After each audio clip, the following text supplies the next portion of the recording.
Students, आपका जो ये चैप्टर है वो बहुत ज़्यादा इंपॉर्टेंट है आपके बोर्ड के पर्सपेक्टिव से। अक्सर इसमें से क्वेश्चन आता है और पूरे चांसेस हैं कि इस बार भी आएगा। तो वीडियो को एंड तक ज़रूर देखें, मैंने बहुत अच्छे से एक्सप्लेन किया है, तो बहुत ध्यान से देखिएगा। Hello students, how are you all? I hope आप सब खुश हैं और पढ़ भी रहे होंगे। आज हम पढ़ेंगे आपकी इंग्लिश का चैप्टर नंबर 2 के क्वेश्चन आंसर्स, जो कि है Nelson Mandela a long walk to freedom. तो ये नेल्सन मंडेला जी की एक किताब है जिसमें वो अपनी फ्रीडम किस तरीके से मिली साउथ अफ्रीका में, उसके बारे में जिक्र करते हुए अपने एक्सपीरियंसेस को शेयर करते हैं। आपका जो ये चैप्टर है वो इसी किताब से उठाया गया है। तो इंडेक्स क्वेश्चन के साथ शुरू करेंगे। तो क्वेश्चन नंबर 1 है, where did the ceremonies take place? Can you name any public buildings in India that are made of sandstone? तो जब प्रेसिडेंट बनते हैं नेल्सन मंडेला जी, तो उनकी सेरेमनीज कहाँ पर हुई थी? ये पहला पार्ट है। और सेकंड पार्ट में हमसे पूछ रहे हैं वो कि इंडिया में पब्लिक बिल्डिंग्स के बारे में बताओ जो सैंडस्टोन की बनी है। इसका आंसर है, the ceremonies took place in the sandstone amphi theatre in Pretoria which was formed by union buildings. तो यूनियन बिल्डिंग्स ने जो एम्पी थिएटर बनाया था, जो कि सैंडस्टोन का बना था, वहाँ पर उनकी सेरेमनीज हुई थी और ये प्रिटोरिया में स्थित है। प्रिटोरिया जो है वो एडमिनिस्ट्रेटिव कैपिटल है साउथ अफ्रीका की। अब सेकेंड पार्ट के आंसर पर आते हैं। There are many public buildings in India which are made up of sandstone. Two of them are Parliament and Rashtrapati Bhavan. तो मैंने इनके एग्जाम्पल के लिए बता दिया है कि 2 हैं बिल्डिंग्स हमारी इंडिया में। वैसे तो बहुत सारी हैं, लेकिन हमने 2 का आंसर दिया है, पार्लियामेंट और राष्ट्रपति भवन सैंडस्टोन के बने हैं। क्वेश्चन नंबर 2 पर आते हैं। कैन यू से how 10th May is an autumn day in South Africa? तो आप कैसे कह सकते हैं कि जो 10th May है वो ऑटम डे सेलिब्रेट किया जाता है साउथ अफ्रीका में? इसका आंसर है, since South Africa lies in southern hemisphere we can say that month May falls in autumn season, that is why 10th May is referred as an autumn day in South Africa. तो जो south Africa है वो southern hemisphere में लाया करता है, जैसे कि इंडिया नॉर्दर्न हेमिस्फीयर में लाया करता है। तो जो मई का मंथ होता है उसमें क्लाइमेटिक कंडीशन कुछ इस तरीके से आती हैं कि ऑटम सीजन आ जाता है वहाँ पे, क्योंकि आपने देखा ही होगा कि जो लोकेशन है साउथ अफ्रीका की वो ग्लोब पे, अर्थ पे इस तरीके से है कि क्लाइमेटिक कंडीशन ऑटम की वहाँ पर मई में आ जाती हैं। अगर इंडिया की बात करूँ तो अगस्त सितंबर में आती हैं। तो क्वेश्चन नंबर 3 पर आते हैं। At the beginning of his speech Mandela mention N extraordinary human disaster. What does he mean by this? What is the glorious human achievement he speak of at the end? तो जब Nelson Mandela जी अपनी speech को शुरू करते हैं as a president, तो वो extra ordinary human disaster के बारे में बात कर रहे होते हैं। तो वो क्या है, क्या कहना चाह रहे हैं वो उससे? और जब उनकी स्पीच खत्म होने वाली होती है तो वो ग्लोरियस ह्यूमन अचीवमेंट के बारे में बात कर रहे हैं। तो ये क्वेश्चन में हमसे पूछा गया है कि वो क्या है। तो इसका आंसर है, by an extraordinary human disaster Mandela is referring to apartheid system in which people of black colour were treated unfairly. He stood against it and finally won democratic election to become first black president of South Africa. He refers to this as a glorious human achievement. तो जिस disaster की वो बात कर रहे हैं वो apartheid system है जिसमें ब्लैक पीपल्स को डिस्क्रिमिनेट किया जाता है, तो उसी को ये एक्स्ट्रा ऑर्डिनरी ह्यूमन डिज़ास्टर बोल रहे हैं। और बाद में जब वो इसके अगेंस्ट खड़े होते हैं और डेमोक्रेटिक इलेक्शन जीतने के बाद पहले ब्लैक प्रेसिडेंट बनते हैं साउथ अफ्रीका के, तो इसी अचीवमेंट को वो ग्लोरियस ह्यूमन अचीवमेंट बोल रहे हैं। तो क्वेश्चन नंबर 4 पर आते हैं। What does Mandela thank the international leaders for? तो मंडेला जो है वो थैंक्स बोलते हैं इंटरनेशनल लीडर को। तो क्या बोला उन्होंने? इसका आंसर है, he thanked the international leader for joining and supporting them in their victory of freedom, justice. Earlier, many nations had cut ties with South Africa because of their practice of apartheid. तो Mandela जी जो है वो thanks करते हैं international leaders का, क्योंकि वो उन्हें सपोर्ट करने आए हैं। उनकी लड़ाई जो विक्ट्री हुई है, जो जीत हुई है डिस्क्रिमिनेशन के अगेंस्ट, और उन्हें आज़ादी मिली है, उस डिस्क्रिमिनेशन से जस्टिस मिला है, ह्यूमन डिग्निटी मिली है। तो जो लोग उन्हें सपोर्ट करने आए हैं उनको वो थैंक यू बोल रहे हैं। तो इससे पहले बहुत सी नेशंस ने जो है अपने टाइज को कट किया था साउथ अफ्रीका के साथ, जिसकी वजह से जो वाइट सुप्रीमेसी है कहीं ना कहीं उन्हें झुकना पड़ा और उन्हें इक्वालिटी देनी पड़ी ब्लैक पीपल्स को। क्वेश्चन नंबर 5 पर आते हैं। What ideals does he set for the future of South Africa? तो साउथ अफ्रीका के लिए क्या आइडियल सोचते हैं कि किस तरीके का उनका साउथ अफ्रीका होगा नेल्सन मंडेला जी? तो इसका आंसर है, As the newly elected president of South Africa, Nelson Mandela wanted to liberate the country of all the unjust practices. He set out ideals for country which was free of poverty, discrimination and injustice. तो जब president बनते हैं south Africa के Nelson Mandela जी, तो वो चाहते हैं कि जो उनकी कंट्री में अनजस्ट प्रैक्टिसेस हैं, जैसे कि अपार्थाइड सिस्टम था, वो पूरी तरीके से ख़त्म हो जाए और उनकी कंट्री जो हो वो पॉवर्टी उसमें नहीं हो, डिस्क्रिमिनेशन नहीं हो और इनजस्टिस भी ना हो। इक्वालिटी के साथ, खुशी के साथ, बिना डिस्क्रिमिनेशन के साथ वो सब रहें। क्वेश्चन नंबर 6 पर आते हैं। What do the military general do? How has their attitude changed and why? Military generals ने क्या किया और उनका एटीट्यूड कैसे चेंज हुआ नेल्सन मंडेला के प्रति? तो इसका आंसर है the military general saluted Nelson Mandela and promised their support to the newly formed democratic government of South Africa. तो मिलिट्री जनरल्स जो हैं वो सैल्यूट करते हैं नेल्सन मंडेला जी को और प्रॉमिस करते हैं कि जो उनकी डेमोक्रेटिक गवर्नमेंट बनी है साउथ अफ्रीका में वो उसको सपोर्ट करेंगे। During white supremacy they have arrested Mandela as he was considered to be a criminal.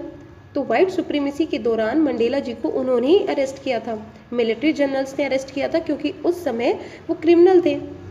Now with the abolition of apartheid and the formation of democratic government their attitude has also changed. पर क्योंकि अब Mandela जी जो है वो democratic election जीतने के बाद president बन गए हैं तो उनका एटीट्यूड भी चेंज हो गया है उनके प्रति। तो क्वेश्चन नंबर 7 है व्हाई वर 2 नेशनल एंथम संग? तो 2 नेशनल एंथम क्यों गाए गए? इसका आंसर है The 2 national anthems, one for black and the other for white, were sung symbolizing equality and respect for entire community irrespective of their color. तो 2 national anthem गाए गए, एक ब्लैक्स के लिए और दूसरा वाइट के लिए, ये सिंबलाइज करने के लिए कि हमारी जो कंट्री है उसमें इक्वालिटी है, रेस्पेक्ट है पूरी कम्युनिटी में और हम भेदभाव नहीं करते कलर के बेसिस पर जैसे कि पहले होता था। क्वेश्चन नंबर 8 पर आते हैं। How does Mandela describe the system of government in his country? पहला पार्ट है in the first decade of 20th century. Second part में पूछा गया है in the final decade of 20th century. तो मंडेला कैसे डिस्क्राइब करते हैं उनकी गवर्नमेंट के सिस्टम को कि किस तरीके से गवर्नमेंट की पॉलिसीज थी first decade of 20th century में और final decade of 20th century में। तो पहले फर्स्ट पार्ट का आंसर देते हैं। In the first decade of 20th century white supremacy created a system of racial domination and made life a living hell for dark skinned people. तो first decade of 20th century में white supremacy ने racial domination कर रखा था कि वो लोग गोरे हैं तो वो डोमिनेट करेंगे, वो ज़्यादा सक्षम है as compare to black people के। तो उसकी वजह से बहुत से राइट ब्लैक पीपल के छीन लिए गए थे और लाइफ जो थी उनकी ब्लैक पीपल की वो बिल्कुल हेल की तरह हो गई थी। तो इसी को Mandela referred as one of the harshest inhuman society of the world. Harsh का मतलब होता है जिसमें दया ना हो और इनह्यूमन मतलब जहाँ पे इंसान जी ना सके, इतनी बुरी हालत, तो उसी को वो रेफर करते हुए हार्शेस्ट इनह्यूमन सोसाइटी बोल रहे हैं। तो सेकेंड पार्ट के आंसर पर आते हैं। In the final decade of 20th century the system of apartheid had been changed into the one that recognizes all human as equal regardless of their color, race और gender। तो जब तक final decade आता है 20th century का, क्योंकि लड़ाई Nelson Mandela जी बहुत समय से लड़ रहे थे, तो अब उन्हें अपार्थाइड सिस्टम जो है वो इक्वालिटी पर आ गया है, अपार्थाइड सिस्टम अबॉलिश हो चुका है। अब हर एक इंसान को इक्वल ट्रीट किया जाता है, उनको डिस्क्रिमिनेट नहीं किया जाता उनके कलर के बेस पे, उनके रेस के बेस पे और उनके जेंडर के बेस पे। क्वेश्चन नंबर 9 पर आते हैं। What does courage mean to Mandela? तो मंडेला के लिए करेज का मतलब क्या था, साहस का मतलब क्या था? इसका आंसर है to Mandela courage does not mean the absence of fear but the victory over it. A man who is courageous is the one who has overcome his fear to fight all the odds।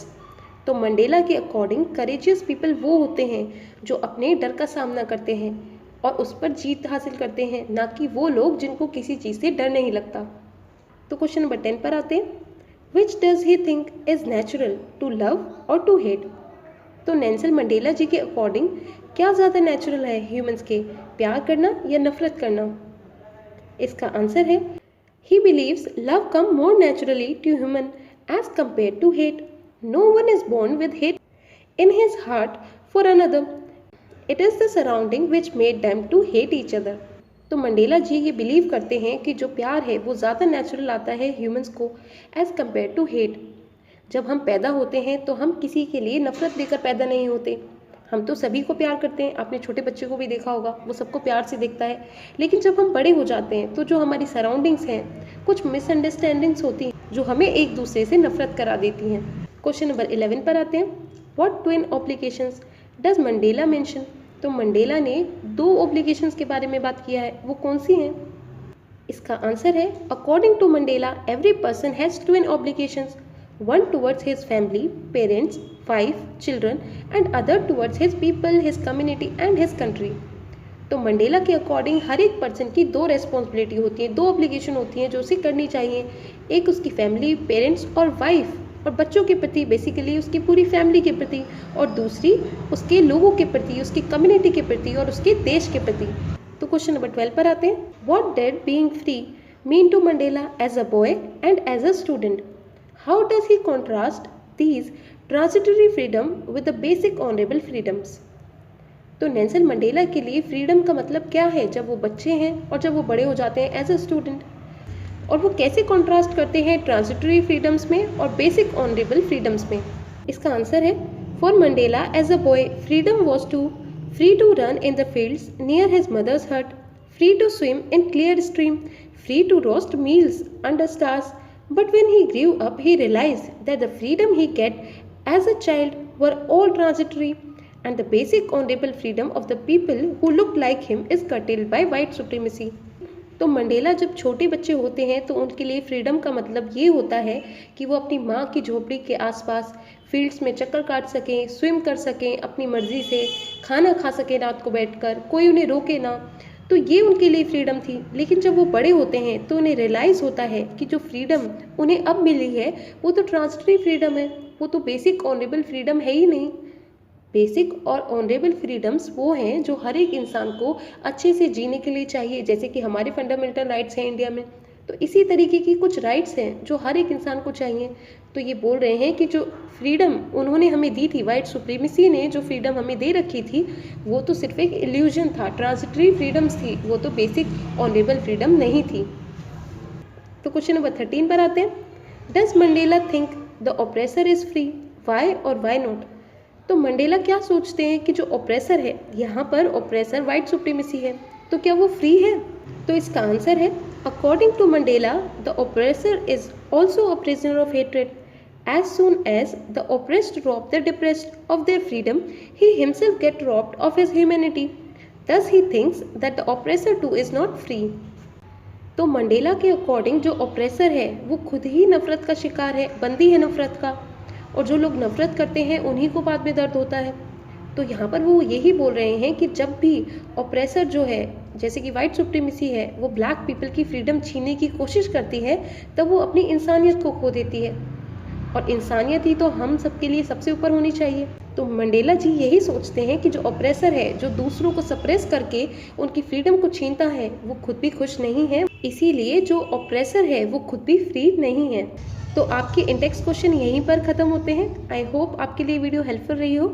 अगली video में मैं आपको back exercise के question कराऊंगी। तो अगर आपको ये video पसंद आई हो तो प्लीज़ लाइक करें, हमारे चैनल को सब्सक्राइब ज़रूर करें और ज़्यादा से ज़्यादा बच्चों तक इसे शेयर करें। मैं आपको फिर मिलूंगी एक नई वीडियो के साथ। तब तक के लिए stay happy and keep studying.